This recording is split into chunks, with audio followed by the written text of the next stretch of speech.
Okay, this is Dragon 21, the Moon Crystal Dragon. Now, 21 dragons into this, I started to think, okay, it's probably time to do a big boy. Do something that feels a little more like a big stomping, cross between a brontosaurus and a big giant, snake and that kind of thing. A more traditional. I don't like to refer to them all the time as D&D dragons, but they do remind me of that aesthetic. They're just big, hulking, giant creatures. So now the Moon Crystal Dragon, that one's a little ambiguous. So I'm not sure exactly where I would take this one, but it gives you some options. I start to think about things like, all right, the crystals, does that refer to the eyes? Does that refer to the color? Is the moon crystal maybe blue or white or violet? There's just attributes like that right away I want to start to think about.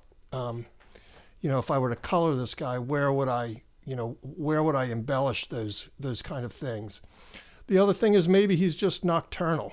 And it would be interesting to do a night piece with a big dragon like this, or something that relates to the phases of the moon. That maybe these dragons only hunt on full moons or something like that. So there's a lot of little details that we could kind of make up and try and embellish the reason why the name is the Crystal Moon Dragon on this guy. I think, like I said, the design is more quintessential. So this is more about where you might take something like this and how can we make it kind of more unique and belong in this world.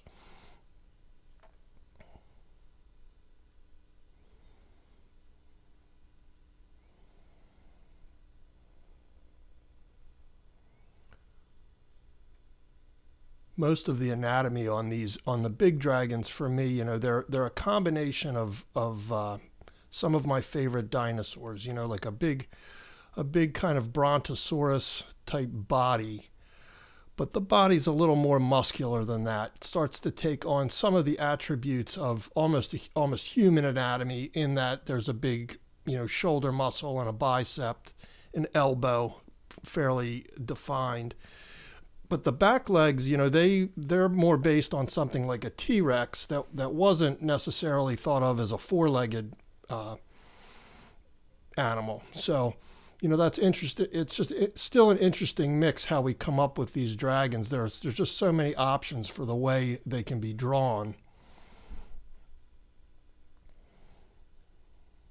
And then, of course, the wings. We don't really have. Except for something like a pterodactyl or something in that family, we don't have a lot of animals with bat wing type structures that are this enormous. So that's always kind of nice to work with. Something, again, with the moon motif could be something with the light coming through the wings of a dragon like this. That could be a neat effect to play around with.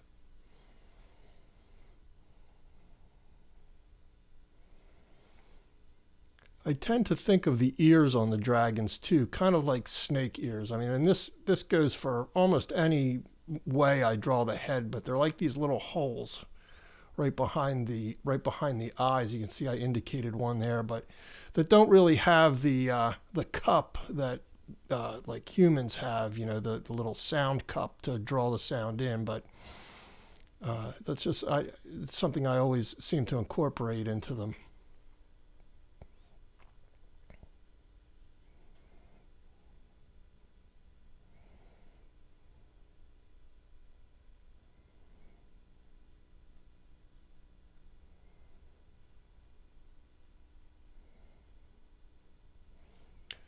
He feels like he could be standing up on a big majestic cliff with the moon behind the head or something like that. And of course, we're always flipping it around, and right away, it just the directional brushstrokes. It breaks it up for me just in the finish of the drawing, which I know is kind of sketchy, but it just gives it a sense that it's been, for me, looked at it in all directions. there's a little more of a balance to the brush strokes that are in it, even though they're kind of rough and sketchy.